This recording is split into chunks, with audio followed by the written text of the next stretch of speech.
कहते हैं कि जिसका कोई नहीं होता उसका भगवान होता है। और अगर बेजुबान जानवरों की बात करें तो वाराणसी में सौरभ वर्मा नाम आता है। और मैं ऐसा इसलिए कह रही हूँ क्योंकि वाराणसी में एक नया नाम जो बेजुबान जानवरों का मसीहा बनते हुए उभरते हुए दिख रहा है वो है सौरभ वर्मा। और आजकल जो भी स्ट्रीट डॉग्स हैं उनको बिल्कुल एक अपने घर के डॉग की तरह ट्रीट करना व उनका निःशुल्क ट्रीटमेंट करना ये किसी आम आदमी के बस की बात नहीं है। और ऐसा कुछ करते हुए नजर आ रहे हैं सौरभ वर्मा, जिनके साथ मैं अभी मौजूद हूँ।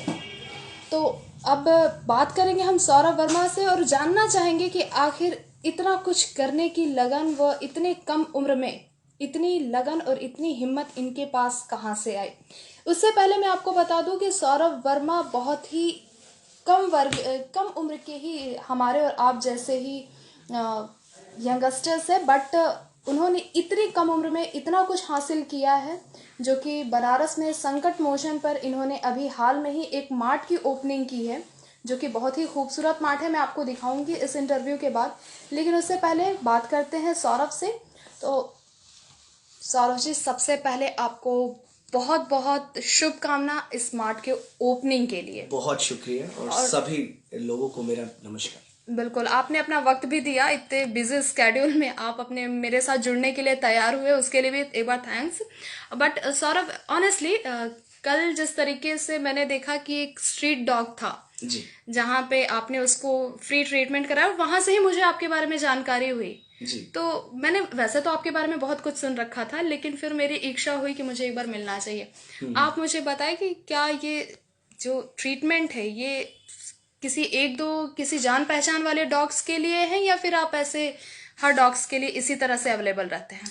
मैं बेसिकली बचपन से ही मुझे जानवरों का बहुत शौक भी है और मैं एनिमल बिहेवियरिस्ट भी हूँ और नेचर लवर हूँ। बिल्कुल। ना ही सिर्फ जानवर बल्कि पेड़ पौधे और सारे जानवरों से मेरा बहुत ही ज़्यादा खासा लगाव है, क्योंकि मेरे पिताजी का एक कहना है, अभी भी वो कहते हैं कि जो व्यक्ति पेड़ पौधों के करीब है, जानवरों के करीब है, वो कुदरत के करीब है, ईश्वर के करीब है। और इसीलिए हम संकट मोचन बाबा के चरणों में सिर्फ इसीलिए यहाँ खोलने का मकसद था कि हम किसी मंदिर के पास रहें जहाँ से मेरा सेवा भाव और बढ़ता जाए। तो ना ही सिर्फ कुछ चुनिंदा जानवरों के लिए बल्कि हर एक के लिए, चाहे वो सड़क के गाय हो, बैल हो, देसी कुत्ते हो, बकरी हो, किसी बंदर को कहीं करंट लग गया हो, किसी नाले में कोई डॉग फंस गया हो, कोई ऊंट कहीं जख्मी हो, या फिर कोई सुअर भी क्यों ना बहुत खतरनाक स्थिति में किसी कांटे में फंस गया हो, हम हमेशा उसकी मदद के लिए रेडी रहते हैं। और ये हम जो हैं वो, मुझे मैं शब्द पसंद नहीं है इसलिए मैंने हम यूज किया। मेरे साथ और कोई भी नहीं है, तो मैं चाहता हूँ खास तौर पे काशी वासियों से, वाराणसी के लोगों से, अगर आप हमारे साथ जुड़ना चाहते हैं, मिलना चाहते हैं, मदद करना चाहते हैं बेजुबानों की, तो आइए, खुले दिल से स्वागत है और हमारे साथ मिलकर काम करिए। मैं कभी भी किसी से पैसे की कोई डिमांड नहीं करता कि कोई मुझे पैसा दे। ठंड आ रहा है तो मैं हर तरफ क्या करता हूँ कि जितने स्ट्रीट डॉग्स हैं उनके लिए बोरे जो होते हैं, जूट के बोरे, चीनी के बोरे, तो वो हम लोग बिछाने का काम करते हैं, स्ट्रीट डॉग्स को खाना खिलवाने का काम करते हैं। बहुत सारे ग्वाले क्या होते हैं, सिर्फ दूध लेते हैं और गायों को दिन भर छोड़ देते हैं, वो धूप में, बारिश में, ठंड में भटकती रहती हैं बेचारी। और कोविड के टाइम पे, पेंडेमिक के टाइम पे, तो लोगों के लिए खाने को नहीं था तो वो सड़क पे फेंकते क्या। तो उस दौरान कहीं ना कहीं मेरे जैसे एक छोटे से व्यक्ति ने एक छोटा सा बेड़ा उठाया कि कम से कम अपने 10 किलोमीटर के एरिया में कोई जानवर भूखा ना रह जाए, चाहे वो गाय हो चाहे बैल। तो हमने कुछ कर कर एक प्लास्टिक की बाल्टी सबके हर एक गली में लोहे के चेन से बांध के उनसे दरख्वास्त करी कि आप रोज पानी भर दिया करें। तो पानी का प्रबंध हो गया। उनसे दरख्वास्त करी कि 1-2 रोटियां आप दे दिया करें। तो इस तरीके से हम काम कर रहे हैं और ना ही चुनिंदा, जैसा मैंने बताया, सभी के लिए ये सेवा भाव है मेरा, जो कि निस्वार्थ है। तो अगर कोई सुन भी रहा हो, कोई मदद करना चाहता हो, तो बिल्कुल कॉल मत कीजिएगा कि मैं पैसे देना चाहता हूँ। आपको करना है, आप मेरे साथ कंधे से कंधा मिला के काम कीजिए। मेरे पास 1 मिनट नहीं भी होते हुए मैं अपने दिन के 2 घंटे देता हूँ जानवरों की सेवा में। इतनी कम उम्र में आपने मतलब ये सेवा भाव कहाँ से? सबसे पहले जब मैं अपनी पर्सनल बात करूं तो जब हमें कोई बीमारी होती है तो हम किसी भी अस्पताल में जाते हैं।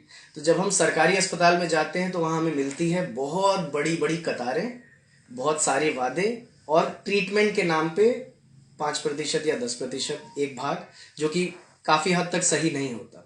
प्राइवेट में जाने के लिए सबके पास पैसे नहीं होते। प्राइवेट में इलाज शुरू हो जाएगा बट पैसे नहीं होंगे, चाहे मुझे सर्दी जुकाम हो, चाहे डेंगू, टाइफाइड, मलेरिया, XYZ कोई भी बीमारी।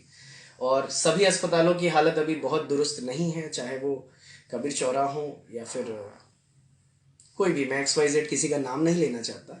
तो जब इंसान होते हुए इंसान का इलाज इतना मुश्किल है इतनी महंगाई में, तो लोग जानवरों का कैसे करेंगे और क्यों करेंगे?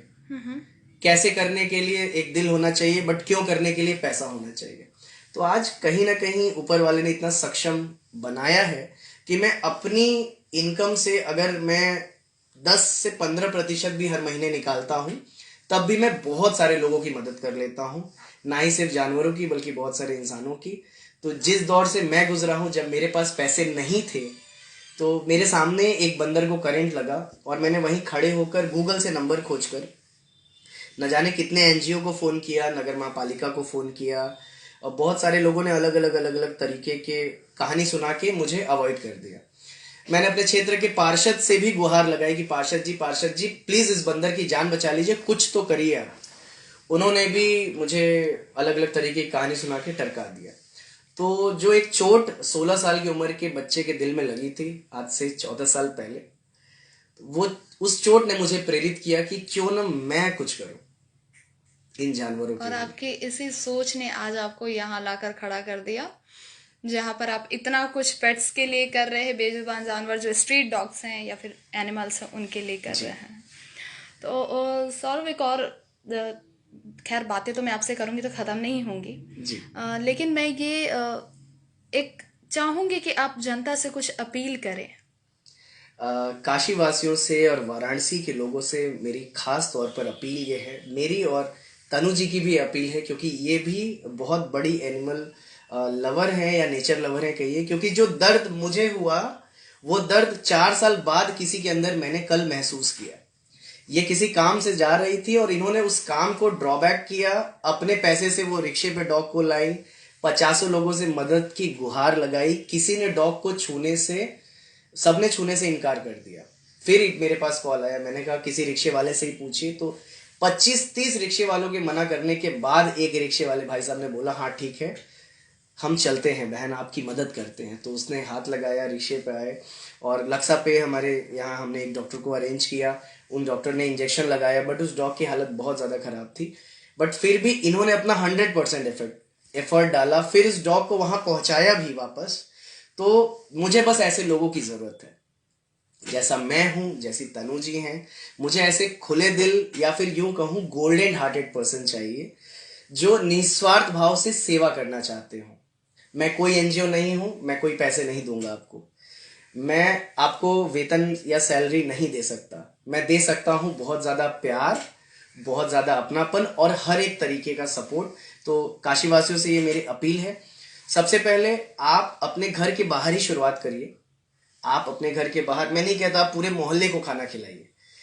2 डॉग अगर एक घर अडॉप्ट कर ले, अपने घर के अंदर रख के अडॉप्ट ना करे, सुबह और शाम 2-2 रोटी, यानी एक दिन में 4 रोटी, किसी के लिए भी बहुत महंगा नहीं है। 4 रोटी, 10 रुपए की दूध अगर आप दे देते हैं, बहुत सारे जानवरों का पेट भर जाएगा। और वास्तु शास्त्र के हिसाब से पहली रोटी गाय की और दूसरी रोटी कुत्ते की होती है। तो आप अपने वास्तु दोष को भी काटते चले जाएंगे। तो यही एक छोटी सी अपील है। और जो मेरे साथ जुड़ना चाहता हो, मेरा कॉलिंग नंबर मैम शेयर कर देंगी, पोर्टल पे आपको मिल जाएगा या डिस्क्रिप्शन में मिल जाएगा, आप मुझसे संपर्क भी कर सकते हैं। बिल्कुल, thank you so much Saurabh. आपने देखा ये सौरभ वर्मा से हमारी बातचीत चल रही थी। इसके साथ ही एक और इंटरव्यू हमारा मैं अपलोड कर दूंगी यूट्यूब पे, जिसमें पेट्स को कैसे रख रखाव करते हैं इसके बारे में हमारी वार्ता होगी, और वो आपको शिव मौसी कुछ कह रहे हैं, गुड नाइट। ओके खैर ये लाइव चल रहा था, उसमें आप गुड नाइट, अगर सौरभ जी आपको गुड नाइट कह रहे हैं शिव मौसी जी। और हाँ, तो मैं ये कह रही थी कि यूट्यूब पे वीडियो अपलोड हो जाएगा जिसमें अगर आप घर पे किसी पेट्स को अडॉप्ट करते हैं और कैसे उसका रख रखाव होना चाहिए, इसके सिलसिले में हमारी बात होगी। इसके साथ ही और भी बहुत सी जानकारी के साथ हम पोर्टल पे जुड़ेंगे और आप हमारे एटीएन सिटी के ऐप पे भी देख सकते हैं। फिलहाल के लिए धन्यवाद। नमस्कार।